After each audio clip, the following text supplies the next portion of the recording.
Today we're going to look at chapter 11 of the book of Mark. Now, last week we had a surprise test. How many of you remember that surprise test? Are you ready for one more today? No? Okay, this time we won't have a surprise test. Chapter 11 is going to record to us a triumphal entry of another hero. Yeah. But as we read this portion, you'll get to know as to how different his triumphal entry was. I'm talking about Jesus' entry into Jerusalem for the last time before the crucifixion and his resurrection. Let's all just read together Mark chapter 11, verses 1 to 11. I'll read it for you. So as they approached Jerusalem and came to Bethphage and Bethany at the Mount of Olives, Jesus sent two of his disciples, saying to them, "Go to the village ahead of you, and just as you enter it, you will find a colt tied there, which no one has ever ridden. Untie it and bring it here. If anyone asks you, 'Why are you doing this?' say, 'The Lord needs it and will send it back here shortly.'" They went and found a colt outside in the street, tied at a doorway. As they untied it, some people standing there asked, "What are you doing, untying that colt?" They answered as Jesus had told them to do, and the people let them go. When they brought the colt to Jesus and threw their cloaks over it, he sat on it. Many people spread their cloaks on the road, while others spread branches they had cut in the fields. Those who went ahead and those who followed shouted, "Hosanna." At the end of chapter 10, the last chapter, we look at Jesus having reached Jericho. And he was ministering to the people there. And that's where you hear about the Zacchaeus story as well. And when we enter into chapter 11, we look at Jesus coming towards Jerusalem, and he's passing by Bethany and Bethphage. Now, both these places have a lot of significance. Bethany means a house of dates. Now, Bethany has a lot of historical significance because this is the place where Mary and Martha lived. And this is the place where Jesus had raised Lazarus from his dead state. Now, Bethany is about 2 miles or about 3.5 kilometers away from Jerusalem. And it's on the eastern side of the Mount of Olives. And what about Bethphage? Bethphage means a house of unripe figs. And this place is on the eastern side of Jerusalem. So it's on the way between Bethany and Jerusalem. And this place is on the outskirts of Jerusalem. So when Jesus came from Jericho, he took the road through Bethany, and he was going to go via Bethphage and enter Jerusalem. While he was going to enter Bethphage, he tells his disciples saying, "Go and untie a colt that is there and bring it to me." In all the other travels of Jesus, we've seen that he's traveled either by foot or by boat. For the first time, we see him travel by an animal, a donkey, or some mode of transport apart from the boat. Why do you think he did that? Was it because he was tired? It was a long journey from Jericho and therefore he was tired and needed some help? Or was it because he wanted to make some kind of a cool entrance into Jerusalem, the capital city?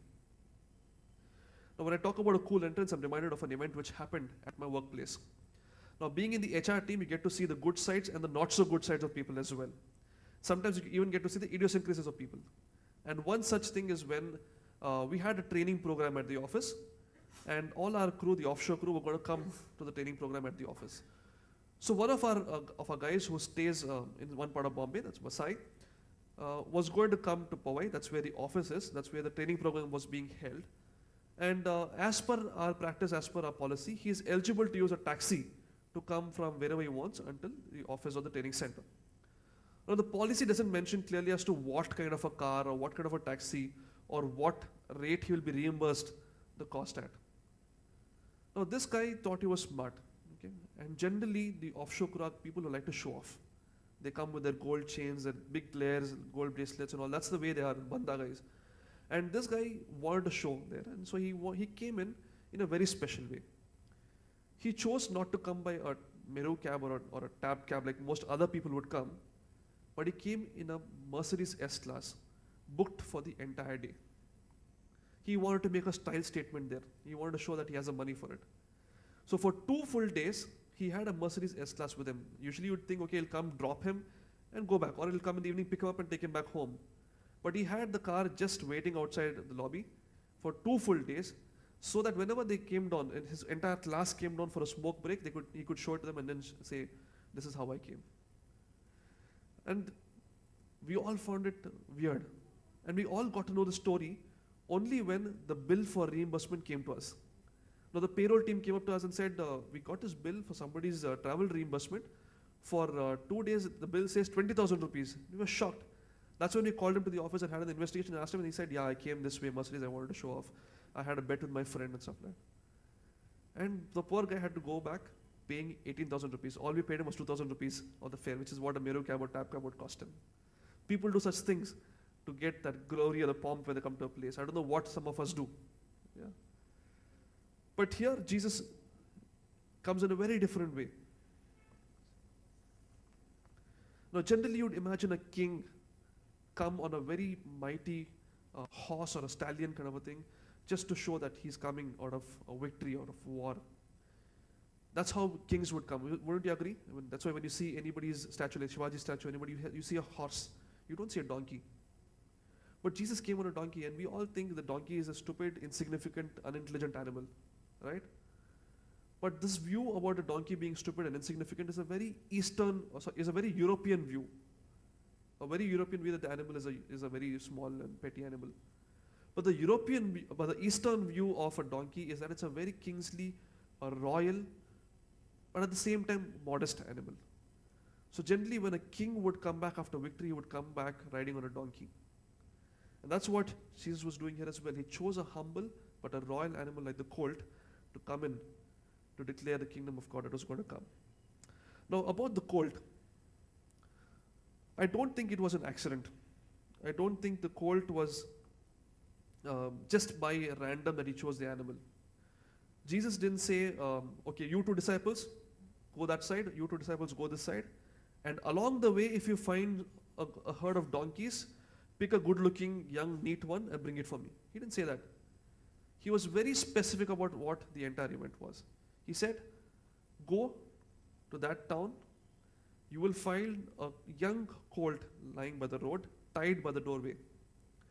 And he says, "Untie it and bring it to me." When you're doing that, people there will ask you specifically this particular question as to why are you untying it. And then you have to say this particular answer. The entire event was specific. It was not a random happening. And that shows how our God is truly an omniscient, all-knowing God. Now, a colt is usually a young donkey or a young horse, in this case a young donkey, generally about 2 to 4 years old, and it must be about my waist height. That's how big it was. And a colt is not generally an animal that people would ride in on, because a colt is a very young one. It can't take the weight of a person. For any donkey to be ridden by somebody, it has to go through a process called the breaking of the back, where the back actually gets really stiff. The muscles are really nice and strong to be able to take somebody's weight. But this colt, like Jesus says, was never rid by somebody. And so the colt must have not been ready for it, is what I believe. But the colt was very well aware of its role in the entire event. The colt knew its specific role in the entire journey of Christ. And the colt may not have been ready, but it just believed and walked. And in a very supernatural way, the colt was made ready for the king to ride upon it.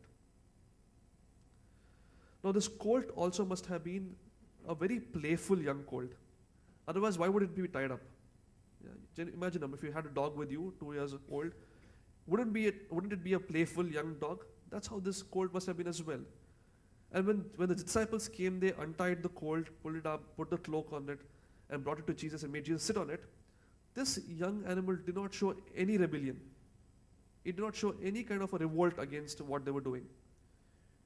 It made sure that it did its role in the right way. Now, today I believe there are many of us who feel we are like this donkey, tied up by our worldly pressures, tied up by our difficulties, our problems, tied up by work, our family as well. But I believe the Lord is telling us that, are you willing? Are you willing to be untied? Because if you're willing, that's enough. I'll make sure I complete you. And in your weakness, my strength will be made known. And I will use you in in a very specific role that I've made ready for you already. All you need to do is to be willing. Are we willing not to rebel and not to revolt, but just heed his voice and obey his command and just walk with him? Because if you do that, that's enough. Your work is done. His work will be then made manifold. That's the first point for the day. Are you willing to be a humble colt? Are you willing to be a humble colt?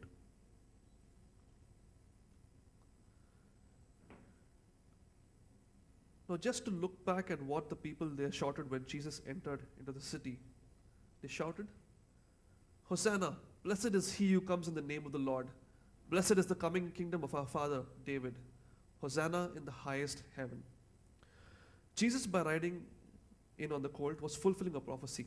And the prophecy is given in Zechariah 9:9. Rejoice greatly, O daughter of Zion. Shout aloud, O daughter of Jerusalem. Behold, your king is coming to you. Righteous and having salvation is he. Humble and mounted on a donkey, on a colt, the foal of a donkey. And it's not just Jesus who knew the prophecy, it's also the people there who knew the prophecy. And that is why they were shouting, saying, Hosanna, kingdom of David, blessed is the kingdom of our father David. Now, Jesus, while entering in, was making a bold statement that he is a king that Israel was so long looking for. A king who was here to redeem them and to give them life everlasting. But the people there looked at him from a very local and a very physical sense. When they were shouting, Blessed is the coming kingdom of our father David, they were looking to Jesus to come and redeem them from the Romans. They were only looking to be saved from the Romans so that Jesus would come there, fight the Romans, and make them free, independent, and like they were under the authority of David. They failed to realize that Jesus was here for a much bigger purpose, for a purpose to redeem them from eternal death. It may be good to just ponder here on what we are looking to Jesus for. What are we looking to Jesus for? Are we also like the people there, looking at him for our local and physical needs? Are we just here looking at Christ for our blessings, our health, our wealth? Or are we here to really seek his kingdom? And that's what we're reminded in Matthew 6:33. That seek ye first the kingdom of God and his righteousness, and all these other local physical things will be added unto you. What are we looking to Jesus for? The people there were so disappointed with Jesus that after a week they started saying, Crucify him. The same people who said, Save us, Hosanna, said, Crucify him. Moving on, let's read from verse 11. Jesus entered Jerusalem and went into the temple courts. He looked around at everything, but since it was already late, he went out to Bethany with the 12. Now, when I read various historical books and commentaries, I got to know that by the time Jesus came into Jerusalem, it was already sunset time, and therefore the temple was closed. And so Jesus just came there, had a good look, and went back to Bethany. The next day, as they were leaving Bethany, Jesus was hungry. Seeing in the distance a fig tree in leaf, he went to find out if it had any fruit. When he reached it, he found nothing but leaves, because it was not the season for figs. Then he said to the tree, May no one ever eat fruit from you again. And his disciples heard him say it. Now the saying which says, hungry men are angry men. How many of you agree? All the ladies, all the wives. Okay, my wife will for sure agree with you. I get angry when I'm really hungry. I blow it sometimes, and I'm sorry to her for that. But let's not look at Christ from our worldly reference point. Let's not look at him from our benchmark of hunger and anger. Yes, he was hungry. Yes, he was angry at the tree. But let's look at it from not our point, but his point of view. Let's look at verse 13 again. It says, Seeing in the distance a fig tree in leaf, he went to find out if it had any fruit. When he reached it, he found nothing but leaves, because it was not the season for figs. Jesus knew it was not the season for figs. Why did he then go to the tree looking for fruit? Why did he then get angry with the tree? Why did he curse it? Now, when I was reading about the fig tree of that time, something interesting came across, and I came across something interesting, and I found out that the fig tree then was very different from most other trees. The tree would be full in leaf only when it had the fruit. So unless fruit was there, it wouldn't have leaf. And that's why Jesus, seeing the fig tree in leaf, went towards it to see if it had any fruit. And when it didn't have any fruit, is when he said, "Let no man ever eat of you." This is more like a parable being enacted, where Jesus is telling the disciples with him that Jerusalem and the temple are like this tree, rich in leaf, but no fruit. And therefore, they will wither away as this tree will wither away. Let me just show you how a fig tree looks like in fruit. This is how a fig tree looks like. That's a fruit for you there. On their return journey in the evening, when the disciples came across again this towards Bethany, they saw that the tree had just withered from its roots. And that was a caution to Jerusalem and the people there. The chief priests, the scribes, the Pharisees were all rich in the law. They knew the law so well, but they just did not have any fruit. 40 years after this event is when Jerusalem came down to rubble. The temple was just flattened. And until this day, on that site stands the Dome of the Rock, which is a mosque, sadly. Now, if any of us are like the fig tree, rich in leaf, colorful and showing bountiful growth, but have no fruit, then we too should be cautioned, for we may also be withered away like this tree. The hungry soul and the hurting soul might come to you looking for a fruit. But then, if they don't find the good news and the fruit in you, they will just go away. And what's the point in you being so blessed? All of us are here today because we are blessed. All of us are here because of His grace that we're able to even sit here and be able to be a part of a fellowship of this kind. But what are we going to make of this blessing? Are we just going to be taking in all that we can and being comfortable, satisfying our needs? I'm a little concerned when I say this because I see so many churches today that are thriving. They're just sucking in all the nutrients that the Lord is pouring into them. They're like a tree planted by the water, taking all the water in, taking all the nutrients in, but they bear no fruit. And what's the point if we bear no fruit? How are we as a church today? Are we as well a church just good to look at, but bearing no fruit? Are each of us willing to be a fruitful fig tree? Are each of us willing to be a fruitful fig tree? There are many there outside who are hungry, searching, and are hurting. And we are called upon to be people who can give them the love, joy, the peace that they need. And if we don't do that, there is no point in us just taking in what the Lord is giving us. Reading further. On reaching Jerusalem, Jesus entered the temple courts and began driving out those who were buying and selling there. He overturned the tables of the money changers and the benches of those selling doves, and would not allow anyone to carry merchandise through the temple courts. And as he taught them, he said, "Is it not written, 'My house will be called a house of prayer for all nations'? But you have made it a den of robbers." When Jesus came into Jerusalem the next day, he went straight to the temple. Jesus, not being from the tribe of Levi, he was not allowed into the holy places, and therefore he had to be at the courts. And this was a place where most of the Gentiles came to come and worship and to pray and to spend time with God. But when he saw what was happening there, he was so displeased. He was so unhappy with what was happening there. It just became like a market. There were people there, money changers, there were traders, there were people selling their fruits, their animals, and it didn't look like a church, or it didn't look like a temple at all.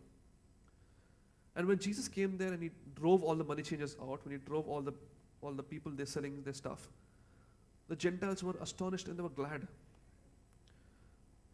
And he then says there, and he quotes Isaiah when he says, "Is it not written, 'My house will be called a house of prayer for all nations'?" He then also quotes Jeremiah 7:11 and says, "But you have made it a den of robbers." The Gentiles were totally amazed because they were here at the courts seeking. They were here to seek God and to worship Him. But they were unable to do that because of the noise, the disturbance, the marketplace like arrangement there. They just could not connect with God. And when they saw Jesus say this, they were amazed and they were thankful. But the chief priests and the scribes were very, very angry. Because for one, they were losing all their commission in the money changing that was happening. If a dove costed about 20 rupees on the road outside, it was 100 rupees inside the courts. So a big chunk of that 80 rupees profit would go to the chief priests and the temple management. So they were losing the commission. And number two, the Gentiles were liking what Jesus said, and they were jealous about that fact. If Christ had to be here today, and if he had to look at our temple, what would he have to say? I'm not talking about BBC, I'm not talking about the Afghan church or the St. Thomas Cathedral. I'm talking about the temple of our bodies. We are called to be like a temple. Would he be happy and pleased with you, or would he be displeased with what's happening with you? It says there that merchandise was being carried to the temple courts. My question to you is, what merchandise are we allowing through our temple today? What merchandise of sin are we allowing? It could be the merchandise of alcohol, tobacco, dope, pornography, or it could be merchandise like gossip, lying, slothfulness, selfishness. What merchandise will you allow the Lord to clean from the temple? For unless you drive it out today, you cannot be a house of prayer for the nations. Are you willing to be a clean temple? That's the third point. Are you willing to be a clean temple?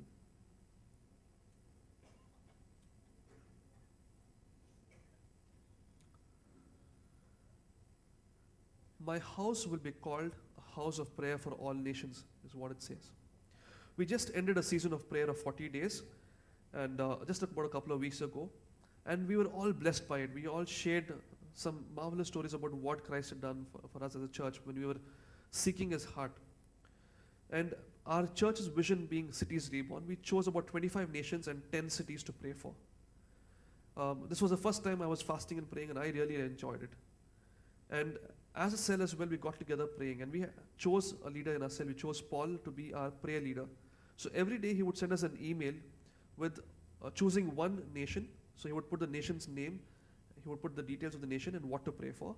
And if we got a call from anybody saying, please pray for so and so need, we would then pray for that. So Paul would get his information from a prayer diary. This is the book that we would use.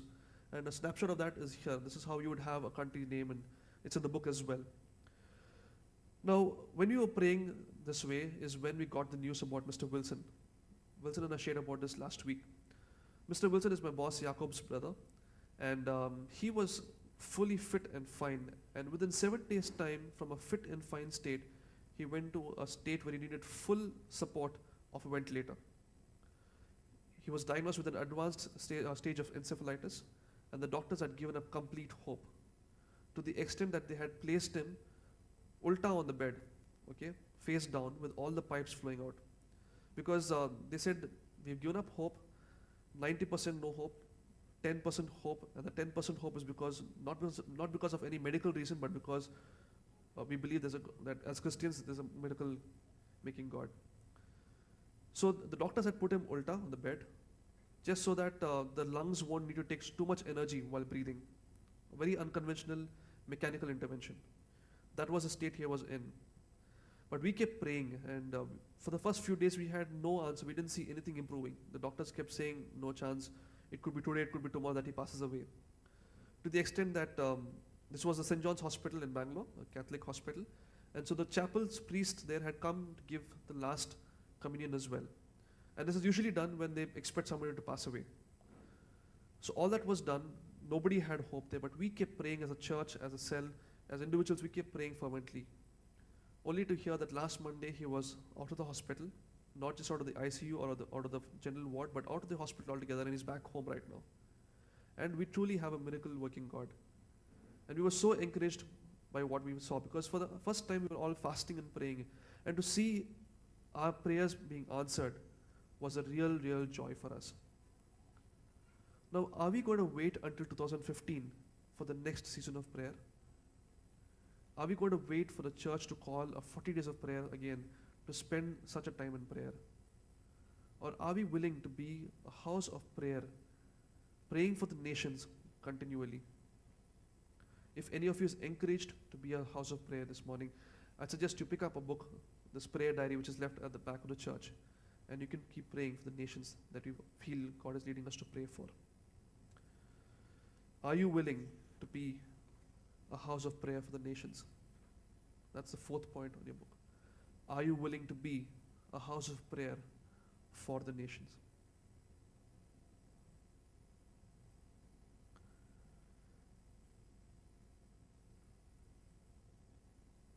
Let me read the last portion of this chapter for you. They arrived again in Jerusalem, and while Jesus was walking in the temple courts, the chief priests, the teachers of the law, and the elders came to him. By what authority are you doing these things? They asked. And who gave you authority to do this?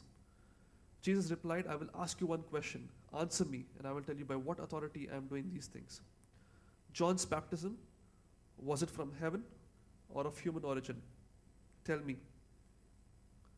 They discussed it among themselves and said, if we say from heaven, he will ask, then why didn't you believe him? But if we say of human origin, they feared the people, for everyone held that John really was a prophet. So they answered Jesus, we don't know.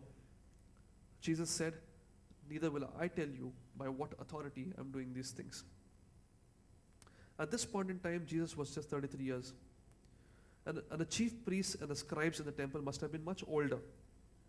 So if they were around when Jesus was born, they must have heard his story of the birth, because it was a famous story there.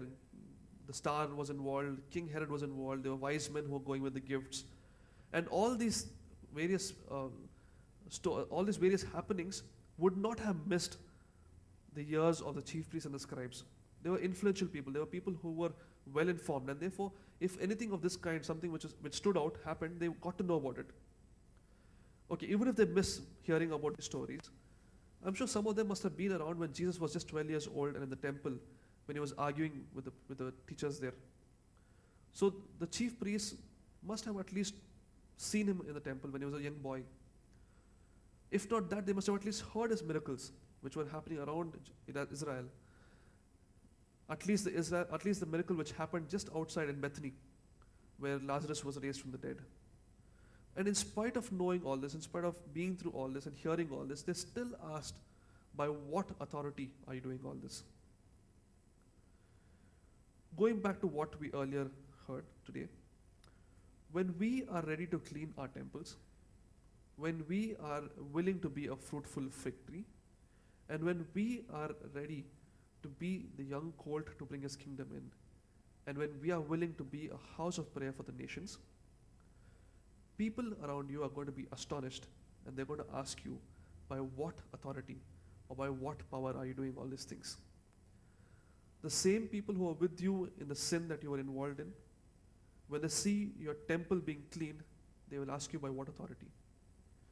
When the same people who were hurting and hungry and came to you and went back empty, when they see you being a fruitful fig tree, they're going to ask you, by what authority or by what power are you doing all these things? When people see you as a house of prayer for the nations, or when they see you bringing the kingdom of God into this world, they're going to ask you, by what authority are you doing all these things? And that is a great time for us to share the authority we speak with. That's a great time for us to share the power that we have in Christ. A beautiful opportunity for us to share the gospel and to bring them into the fold of Christ. Most of us might think we have no authority, we have no power. But we do have the power of Christ in us. We sang that song today. Can we all just rise up and, yes, O Lord, no guilt of sin, O Father, and no shame of death. For Lord, in your power we stand, O Lord, Father. We thank you, O Lord, for sharing this authority with us, O Master. For Lord, for dying on the cross, and Lord, for shedding your blood for us, O Master. What did we do, O Lord, to gain this authority in you, Father? Nothing, O Lord. We are so useless in front of you. But Father, you have just taken us up and said, I give you the authority. We want to thank you, Lord, for your word today. And Lord, even as we come to you, asking you, Lord, to Lord, clean our temples, O Father. And as we come to you, Lord, saying that, Lord, we are willing to be the humble colt. We are, Lord, willing, O Lord Father, to be the fruitful fig tree. We are, Lord, willing to be a house of prayer for the nations. Lord, we pray that, Lord, you will stir our hearts. That, Lord, we will not just let this be something we hear and go out today, but something that, Lord, we will absorb into our hearts and, Lord, work on an everyday basis, O Father. We pray, O Lord, that even as we go out today, that you will come with us, O Father. That your authority will be with us, O Lord, in all that we do. For, Lord, we are willing to take your word into this kingdom. For we are willing, O Lord, to be able to, Lord, bring love, joy, peace to the people, O Lord, who are so in need of it. We pray, O Lord, that you will come with us. And we pray that, Lord, you will remind us today that, Lord, in you we are complete. And in you we have the confidence to be able to do all this. We are, Lord, not ready. We are, Lord, not in a position to be able to do all this. But, Lord, we know that with you and through you, in our weakness, your strength will be made manifold. We thank you for this time. We thank you for this day. And we pray that, Lord, you will continue to be with us and let this word act upon us in the week to come. In Jesus' name we pray.